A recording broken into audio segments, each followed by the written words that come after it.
Hey everyone, I don't really have any big news to say, but I do have some minor updates.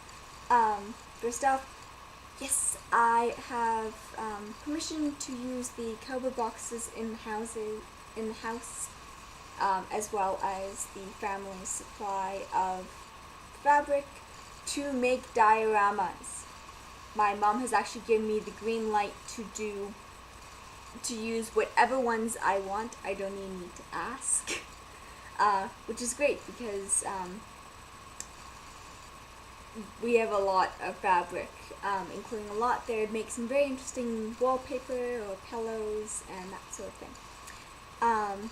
Second off, I had mentioned in a previous video that I'd figured out why I wasn't bonding so well with Viviana, and it had to do with how I was dressing her. Well, I've done a little bit more figuring it out, and I've actually figured out sort of what to call her style. Of course, before I was trying to dress her very frilly, very frilly. I was envisioning dressing her up in over-the-top classic Lolita and sweet Lolita outfits.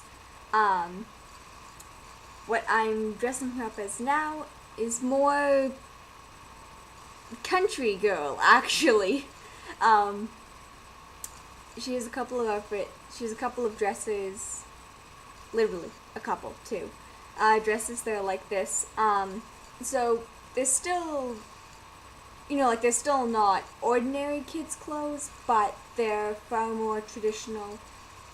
So basically she's going to be wearing a lot of florals, a lot of gingham, still wearing dresses, but less frilly and fancy and more practical.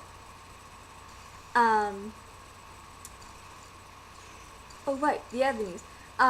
So some of you probably have already used DreamSelf before. I guess it's DreamSelf.me. Which is a really cool website, and I actually had a bit of time yesterday, so I ended up making some of Viviana and a Finn and of Fleur with breakfast in her mouth. So all of the pictures of those at the end of this video, and I'll have the links to their Dream Selfie icons in the description box.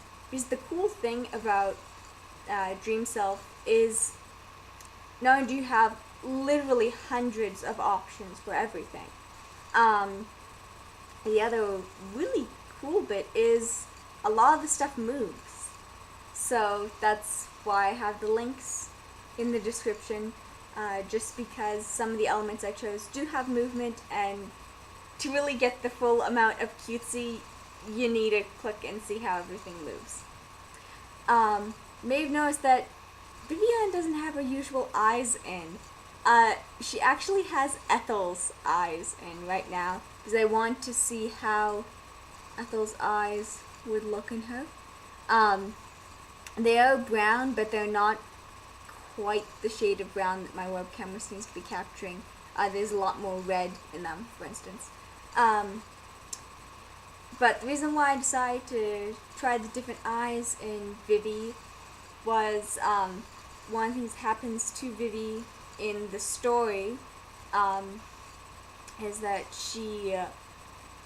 Alwyn's magic isn't actually strong enough to animate her for long periods of time.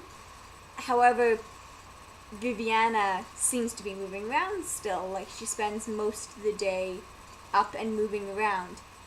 What actually is that Viviana, she's only awake for about maybe 4 or 5 hours, but when she goes to sleep, something else keeps animating her, and eventually Finn goes to Fleur with his suspicions, and Fleur confronts whatever is animating Viviana. And when this presence is revealed, Viviana's eyes change color. And these are what her eyes look like when they change color. Also, I just wanted to see how she'd look with brown eyes. The answer is adorable. Okay, that's about it.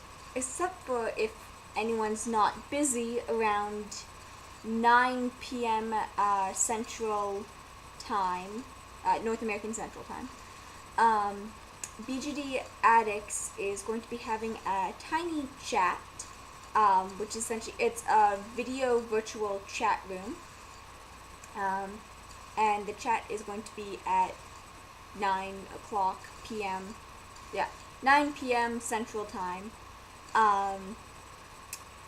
And if you're interested about that, the information is up on the BGD Addicts Facebook page. But yeah, I'm hoping I won't be entirely bagged after work and that I'll be able to participate in that. Because, come on, it's like, it's a video meetup with people. How cool is that? Okay. Bye, everyone.